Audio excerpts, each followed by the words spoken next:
Unscripted, unshackled, uncouth. What you're about to hear is for more mature audiences only. It's Miguel and Holly, Uncensored. Hi, welcome. It's Miguel and Holly Uncensored. This is our off-air podcast that we do 3 times a week on Mondays, Wednesdays, and Fridays. And we have our Sunday sessions that you can also hear.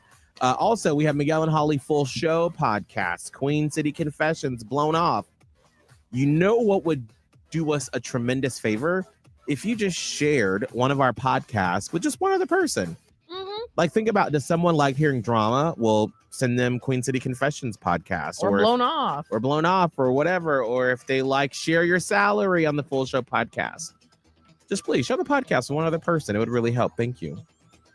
2 things I want to talk about. I want to encourage you that by the time you hear this, and then after you listen to our full podcast, listen to Kramer and Jess Uncensored. If you've been a long time Platypus Posse member or Miguel and Holly fan member, you know that we used to work with Kramer, Holly and I, back in Panama City and in Tampa for a year. And then 1 year exact to the day. Exactly. 1 year? It was 1 year on Play 98.7. Yes. Yeah, it was exactly 1 year we worked together in Tampa when we left Panama City the first time. It was like August 11th to like August 10th or 11th. It was exactly a year. Is that the total amount of time that you've worked with Kramer?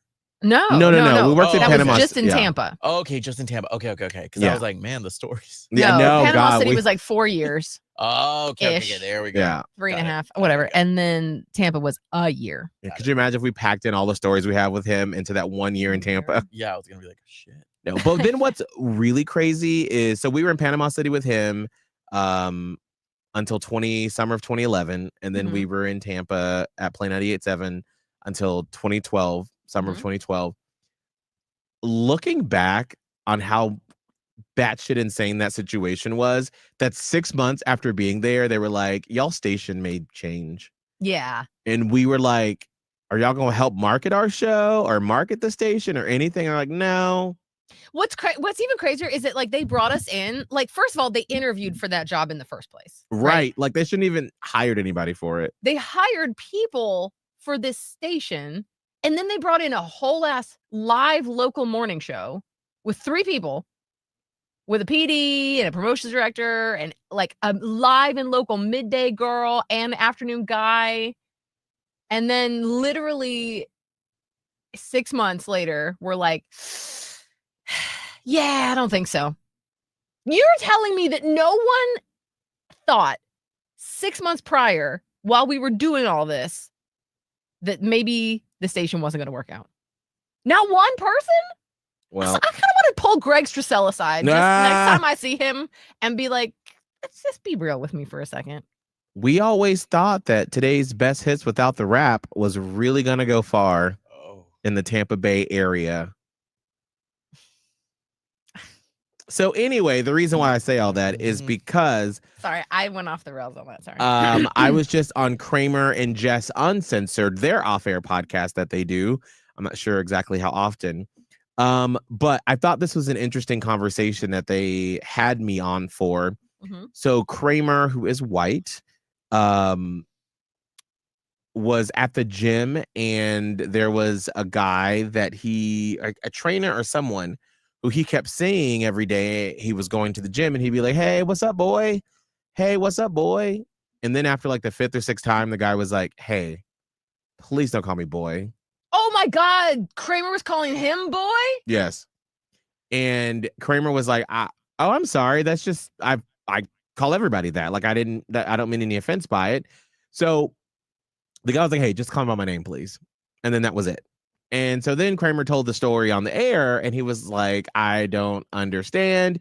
Did he think I was like trying to like belittle him or whatever?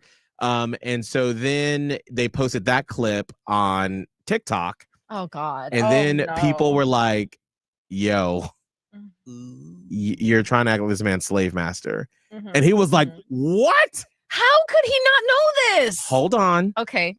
Hold on. I got it. So then that's why he called me and said, hey, I have a blind spot. Please help me. Yeah. So this is part of the conversation, is that I said, I don't like when people say, how could you say that if you don't know? Well, Because yeah, if you I guess. don't know, you don't know, because that's not like in all the overarching racist things, like that's pretty low on the totem pole. Yeah, I guess. So what I was telling him is I'm like, okay, let me give you a little historical context. Sure. Like that is what would happen back in the day during slavery, during Jim Crow era, and sometimes as a little dog whistle now, that is how white people would disrespect black men. Is if you were a 55-year-old black man in the Jim Crow era in the 50s with 3 kids and a house and your business and taking care of people, and then you would meet a 14-year-old white boy who would then call you boy and not Mr. Johnson. And so it was a way to take away your manhood, to take away your respect by not even giving you a name or calling you Mr. Or by your name or anything. And he was like, I did not know. Man, that's wild to me that he didn't know. But also, but I get it. Blind spot, like you said. Right. I do get that. You can't know all the things, right? Can't know all the things. Well, and this is one of those situations where I'm like, all right, because Kramer is also from the Atlanta area. He's from the northern part, from Gwinnett County. And I know where he's from. Like now, it's very multicultural. Like it is, you got a little bit of everything there. But when he was growing up in the 90s and early 2000s, that was white because one of my aunts lived there. And it was, that part of Atlanta was white. And so just also knowing that, and then knowing how in the South, how we learned history. Oh, sometimes it is not right. That was not taught in history class where he was from. Now, I know that from growing up black, and, you know, you're taught and you know these things. And then I also watch a shit ton of documentaries and movies. And so just even stuff that I didn't learn growing up, I have a lot of knowledge of that. And so I can see how someone would just be like, I didn't know that. Yeah. Did he say how he was saying it? Like he always says example? it, where it's always like, what's up, boy?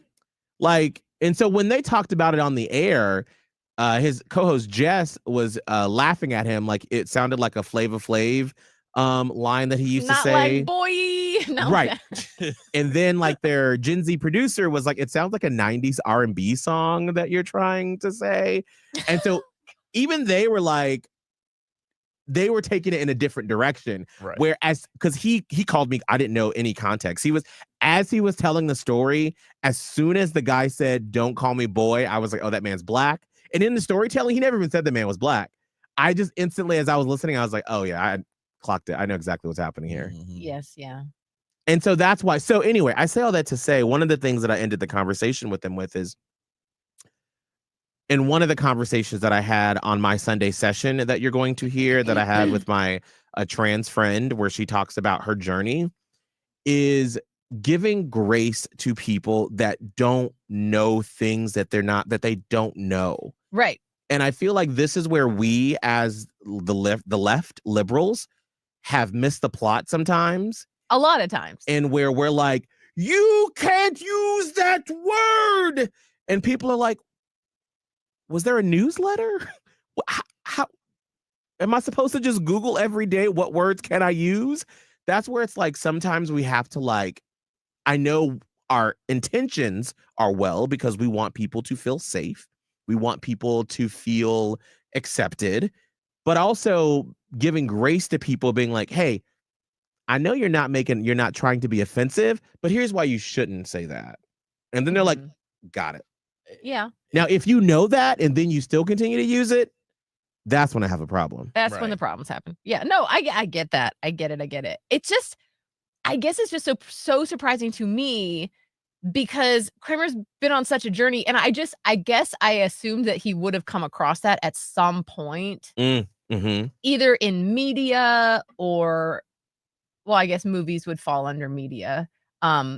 Just in the entertainment that we watch, or not even having to do a whole lot of deep digging in like cultural, historical facts and things like that, but just like sort of aware, but like also at the same time, maybe you never came across it. It's just it was surprising to me. Surprising to me. But I mean, I feel bad. Oh God, and he put it on TikTok.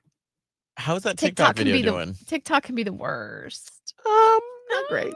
Because as soon as he said it, I was like, let me go look and see. Oh Jesus. I was like, let me go look and see. They're probably being really mean to him. Yeah, no, I'm sure. I think like it hasn't blown up. They might think he's baiting because, sometimes when Kramer does his thing where he's like, what? I don't know. It is baiting because it's good content. And so like this is like it being a real thing. I feel bad because this is not something that you want to go viral for, obviously.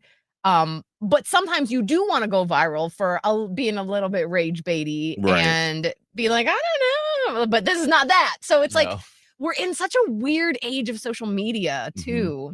So actually the comments aren't that bad under it. It's actually people sort of taking my route because I mean, you can I could tell in this that this wasn't Kramer being like, I'm trying to be rage baity. This was Steven being like, this is a guy that I really respect. And I feel horrible that I potentially said something where he thought that I was, being offensive. Right. And so I think people are picking up on that in the comments. Well, at least there's that. And he wasn't doubling down. I think there's a way to go about it. Like, I didn't even say nothing wrong. Right. Because now back in the day, and now this is one of those like, let's get in the time machine and go back to, mid 2000s radio. And we were like, let's get ratings and say crazy shit on the air. Where we did have a whole 3-day saga of him trying to say, why can't I say the N-word in a song? Oh God, that's when the person says it. God. No, well, now granted, 09. This was 09. Everybody on the phone was like, yeah, what he said. Yeah. And I was like, y'all, stop it. No. Oh my God. Well, don't forget about the time in the actual literal South. Kramer was on vacation and I called and asked him if I could do this topic because it was me and you doing this. Oh no, I wasn't even there yet. You weren't even there. I had to do it on my own. And literally, speaking of you don't know what you don't know, I was like, why is the Confederate flag still a thing? Why are we not even putting this? Like, who's using the Confederate flag? I wish I had been on the show at that time because I would have been like, I don't know, this is the best topic to do. I genuinely was like, why do we need this? The phone call in Panama City, Florida. I'm pretty sure that our boss, Chris Allen, was like, stop talking about this immediately. And I was like, why? I don't get it. I don't understand. Yeah. Panama City Radio was a good time. Yeah. It was a time. Anyway, all that to say, you don't know what you don't know. One of the comments on that from a black man on his TikTok said, don't do this with black men in your life. It gives slave master. And then Kramer was like, oh shit, thank you for the honest comment, for real. And then some other person said, that's the first thing I thought about. Can't even lie. And then the guy said, no problem. I'm glad the input was well received. A coworker once tried this once, and I had to give him a mafia style, come talk to me over here moment. And I hate confrontation, where I explain some history of the demasculization of black men in the U.S. So then people are like giving some like honest feedback and like history of it. Mm-hmm. But in order for us to come together at some point and get people on the same page, we have to have these honest conversations of why you shouldn't say it. Like I remember, do you remember this, Kelvin, back in the day when RuPaul's Drag Race, when they would be like, ooh, she got she-mail or whatever. She got she-mail, yes. And like, oh my gosh. There was a moment where part of the RuPaul, you can probably explain it better than I can, like when the mail happens. You know when you get Tyra mail? It was the same thing for America's Next Top Model, where Ru would come on right before the episode starts or the challenge. He would go on a screen and just explain, all right, today's challenge is. So right before that, a little jingle would be like, ooh, girl, you got she-mail. Oh. And then just this controversy erupted. And this is around the time that I feel like we were using the T word to describe trans people. Right. And but at the time, wait, what year was this? What would you say? RuPaul started in 2009, I believe. Mhm. Okay. And that had to have changed a few years After, maybe. because Yeah. speaking of 09, in that time, there was a lady working at an ice cream place and whose name unfortunately did start with a T, but she was also transsexual. And so it was almost like a term of endearment at the time. Hmm. Honestly, like Yeah. not, I mean, even with our very southern, this is before Miguel got there, but even with our very southern coworker was like, oh, I gotta go see my favorite this over at the ice cream place. I'm like, yeah, everybody love. It was not like it was like widely accepted. Okay, I What? did not know there was more to the controversy about. Do you know what happened? Because this is back in 2014. Okay. That makes me feel better about the 09 term of endearment, because I swear to you, even she was like, yeah, like everybody was okay. Right. It's one of those things you learn and you grow. Yeah. I did not know this part of the controversy. I'm curious if you know about this, Kelvin. Because when did you start watching RuPaul's Drag Race? 2020. Okay, so this was well before. So this article is from Entertainment Weekly from April of 2014. And it says the controversy emerged after a March 17th mini challenge called Female or Shemale presented current Drag Race contestant with cropped photos and tasked them with guessing whether the person pictured was biologically born female or was a past drag racer. This sparked criticism over the use of the word shemale, which many members of the transgender community believe carries a violent or discriminatory connotations. What season was that? It doesn't tell me. Ooh, that's crazy. It says during its 7th season, so I'm assuming this is the 7th. Oh, that wasn't even a good season. But It says, as a result of this protest, the company issued a statement thanking the community for sharing their concerns. Further, the network announced that it was expunged the Shemale challenge from all platforms and will eliminate the She Got Shemale segment for future episodes. We did not intend to cause any offense, but in retrospect, we realized that it was insensitive. We sincerely apologize. Yeah. And there's been a lot of updates, even just from Drag Race, like within the show itself. Right. Rue used to say, gentlemen, start your engines and may the best woman win. And so now it's best drag queen win. So that's been updated. And there was one more other. Rue used to think that he wouldn't want trans women to compete, or just trans people in general to compete, because he said that it was like cheating. But of course, he updated, Right. and trans people have competed and done pretty well on the show. But yeah, he used to say that back in the day. It's been a lot of updates. Yeah. So I mean, to circle back around, sometimes I guess it's how do you keep up if you're not focused on it? And because all this happened in the past 10 years. Right. And it's impossible. It is impossible to keep up. But I think if you, and this is what I ended the conversation with Kramer and them about, is if you, like, I could tell by his storytelling and knowing him for so long that he truly was like, I feel horrible that I made this person think this certain way about me and I made them feel a certain way. I feel like if most people know your heart and know where you're coming from. Well, yeah, intention matters. Yeah, you won't come off as offensive. People will be like, oh, wait, hold on. There's a blind spot. And this is why in my Sunday session with my trans friend, I was like, hey, as I'm asking you questions, because her and I have always had a very open, very frank dialogue between each other. And I wanted to bring that to the air. But if I say something or if I ask a question that's not appropriate, help me teach our Platypus Posse members by correcting it so we can all know better. Because the fact that you're worried about it, right, mm-hmm. and says a lot, right. And this is someone very close to me, and I'm like, I'm still learning. Everything is evolving, and that's why when people are like, well, you can't, why do I have to always? Well, because things change. Like, I don't know what y'all want. Y'all want us to go back to 1776? Yes. They do. That's the clip. Nah, Not me. That's the clip. no, but you said they do, but They do. that's what it feels like sometimes. No, but they do. I would say specifically, I don't even know if it's everybody, but like specifically, there are some ultra super Christian-y conservative people that would really like for women and minorities to just shut the fuck up Right. and know their place.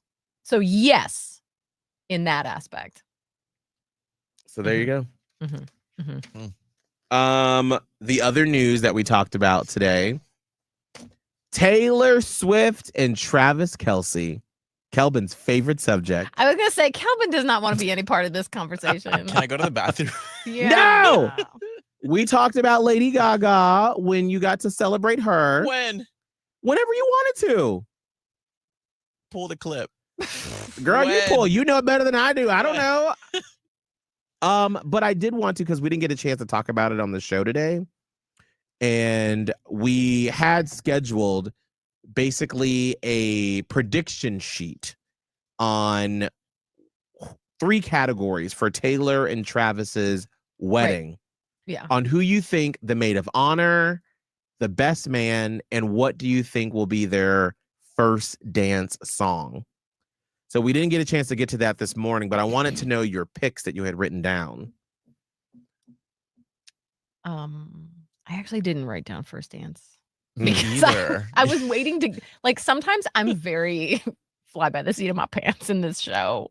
And so I hadn't chosen that song yet. And I was going to look it up to figure it, because I know it in my head, but I'm not as good a Swiftie as most, and I don't know it off the top of my head. But I do have picks for best man and maid of honor. Okay, I'd be curious.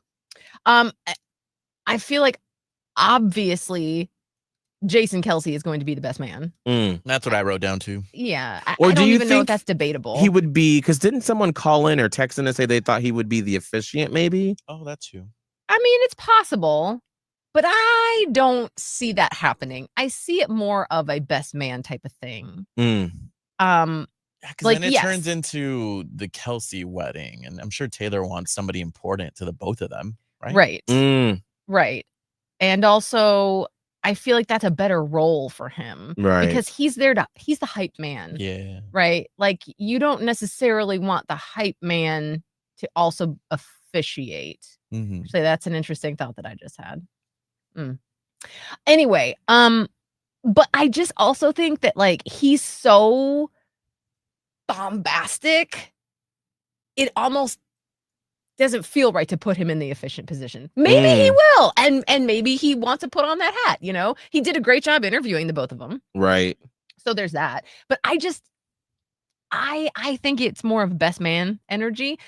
Obviously, I don't know. I have no idea. I wonder though if, like, I can see him, if you're new to the Miguel and Holly fam, our old producer Scott was our, like, because we didn't have a flower girl. No, obviously. We had a beer guy, wine guy or whatever. So he came out and, like, passed out, beer, but then And was throwing pedals also.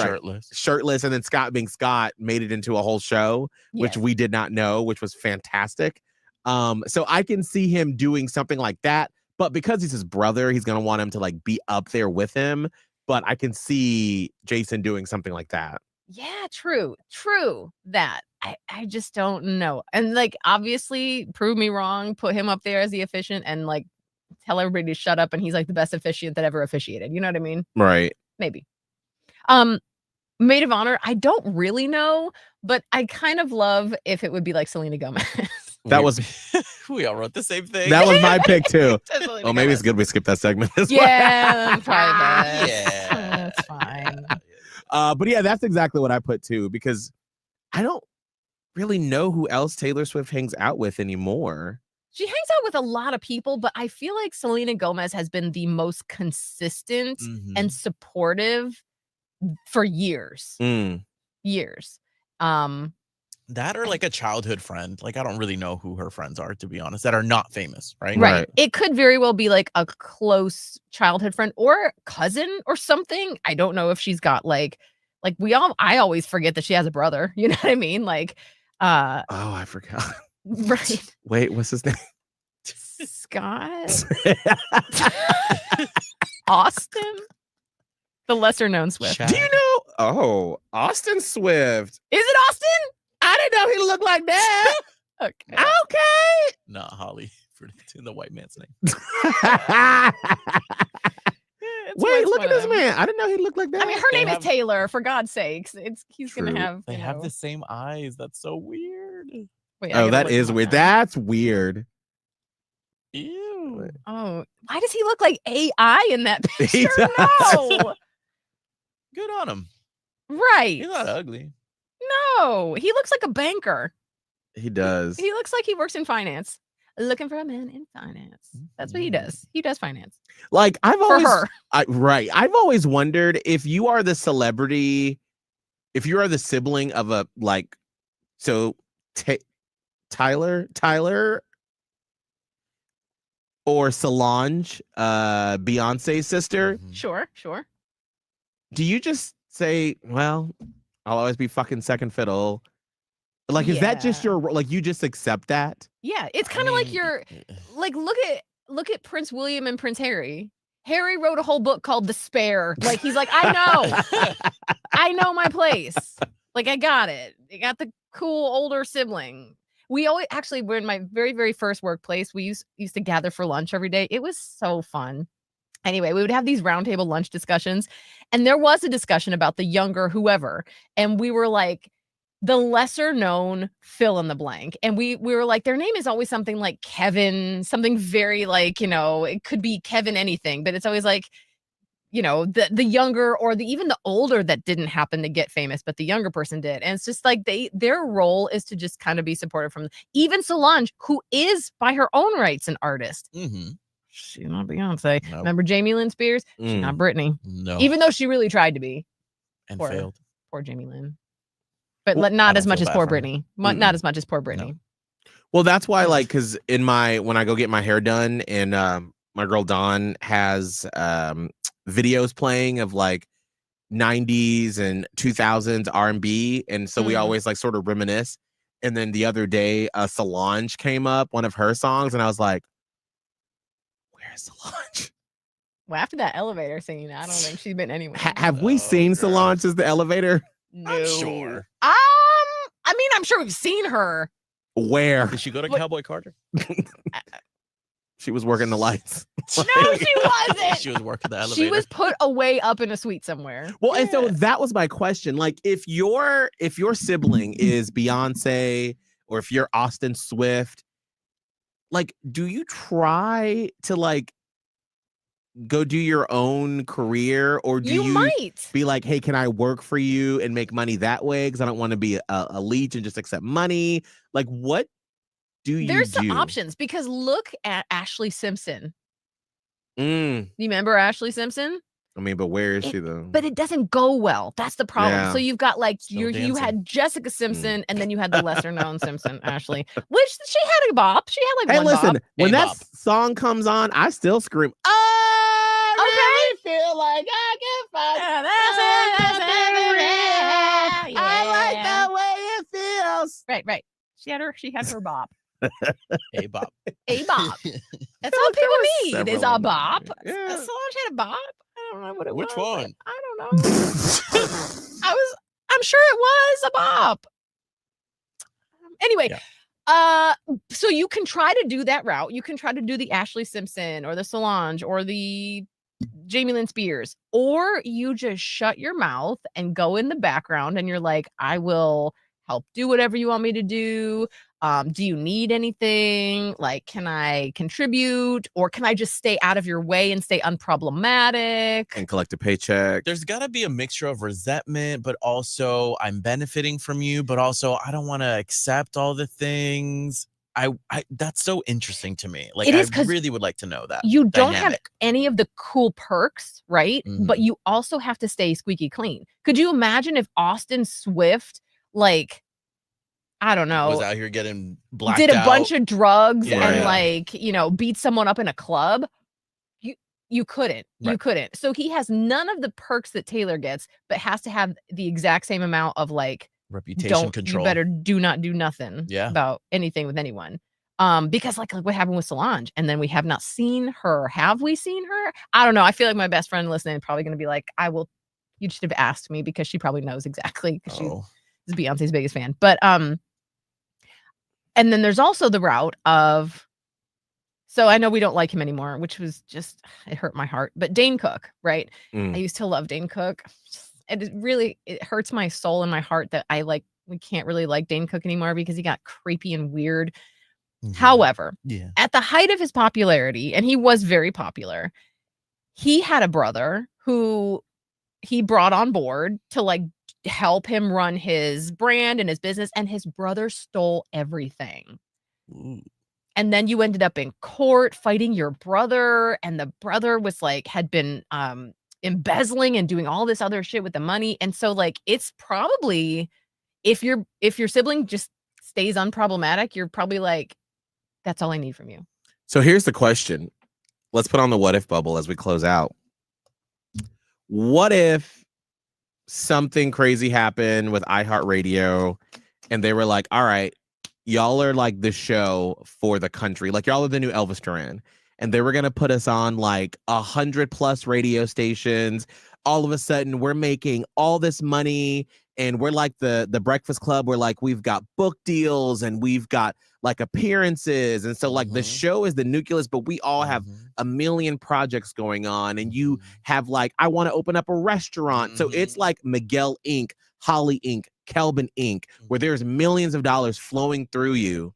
Oh God, I just got so stressed out. I'm ready. Who in your family would you hire to help manage your things and what? Or would you? Fuck. Or would you? I'm not close to my family like that. So Oscar's family? His sister. To do what? Whatever I need. Management. I don't know. None of their jobs right now are really anything related to what I would need for Kelvin Inc., for example. Like his sister is the most educated. She's got a doctorate, but it's in like psychology, I think. She can be your team psychologist. Social work. She's like a college professor. Like she's gonna take care of your mental health because we'll need it. Sure, but I could just go to somebody else that's not really close to me. Yeah, that's true. So then do you just put them on payroll? Like, do you just write them checks every month? I don't know. No, I've read I don't know if I read a documentary or I watched a documentary. I probably watched it. And I remember one of them saying, you don't give out money to your family, you buy them things that they need. For example, I would buy them a brand new car. I would buy them, a brand new refrigerator if they need it. Like those kind of things I would, but I probably wouldn't give them money because it's kind of like that lottery effect or whatever, that lottery like curse. Well, because is what they call didn't it. really earn it, right? Mhm. So that it might make them go crazy. Yeah, and then they'll obviously expect much more. And I'm not a bank. I will not serve as a bank.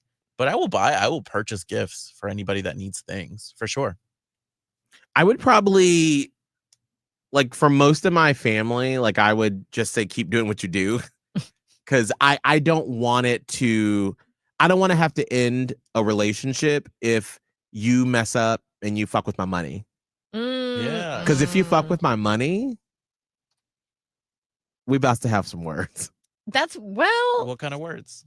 A lot of words that will not be said on this podcast. Yes. This is why what I would do is I would hire professionals because then you can keep them accountable. Because then they're not expecting like grace if I'm paying you for a service and you don't perform it. And like this is why I feel so bad whenever you have celebrities where all of a sudden it's like, they owe $600,000 in back taxes. And like normally it's not Tiffany Haddish with a green hat on trying to fucking do her taxes. She's hired someone to do it and then they fucked her. Yeah. And so that's why I would rather it be a third party that I can then keep accountable, as opposed to if my Uncle David, who has worked in finance for his whole life and has been very successful, but if he messed up something, I don't want to ruin that relationship with him because he messed up. What if you do the third party people, but they take away 60% of your income? But if you do it through a family route, you only take away maybe 20% of that. No, because Still then not worth it. No, Okay. because then I can, like, if they messed up, I can sue them. I don't want to sue my Uncle David. Like, Yeah, that is I don't want- uncomfortable. That makes sense. right. And so like I would rather pay that extra cost. But then what I would do, because of course I've thought about it, I would pay off everyone's debt. Like how much is left on your house, on your cars, Yeah. outstanding debts or whatever. And then give like a little Christmas bonus or something every year. But yes, I would never just be like, here's a blank check. Because Oh no, I have run don't into think that- that's a good idea. no, I have run into that situation with friends where I was trying to be nice and It's a never-ending pit. it makes an awkward conversation. So then you just have to be like, no, I cannot help you. Yep. Excuse me. And then you feel bad for saying that, and then they feel embarrassed. And I'm just like, Yeah, it does. It makes it awkward. It makes it awkward. I think there should always be a separation of your business and then your family or friendships, friends that feel like family, whatever. I would not. I don't think there's anybody in my family that would be capable or even want to do anything like that. So it's not really an issue for me. But also same as you, Miguel. Like I wouldn't want that pressure right, because my expectations would be so high. right. Like And, if like- I'm bringing in all this money and have all these projects going and I need help, Right. I don't want to have to like scream at my cousin Tyrone because he dropped the ball on scheduling a meeting or something. And Like, keep in mind, you probably didn't, but y'all ever see The Godfather Part 2?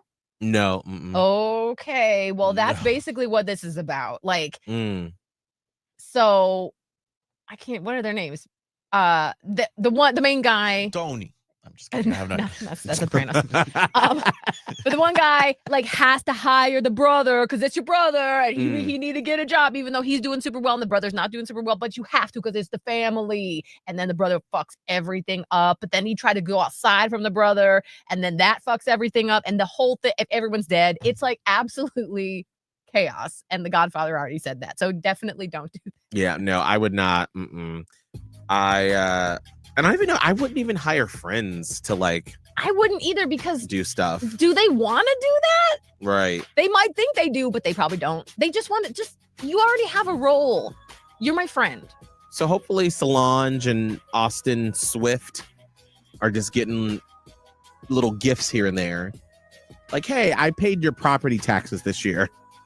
Right. Maybe little, yeah. I'm sure they don't have to worry. Right. You know what I'm right. saying? Like they're not out here like, oh my God, I can't make my mortgage payment this month. They're fine. They're fine. I'm curious. This is such a long shot, especially for the podcast. If you have a friend or a relative that is like a super rich, we're talking millions of dollars, that they are independently wealthy, do they just help out or do they just send you money? Because I don't have that relationship in my life, so I don't know how that works. So I would be Clearly, curious no, I if you have a don't. close friend or family member that is like a multimillionaire. How is that relationship with money and friends and family? I feel like the reason that these people are millionaires are because they don't just be giving out money. Absolutely. I do have a cousin who is a millionaire. Like she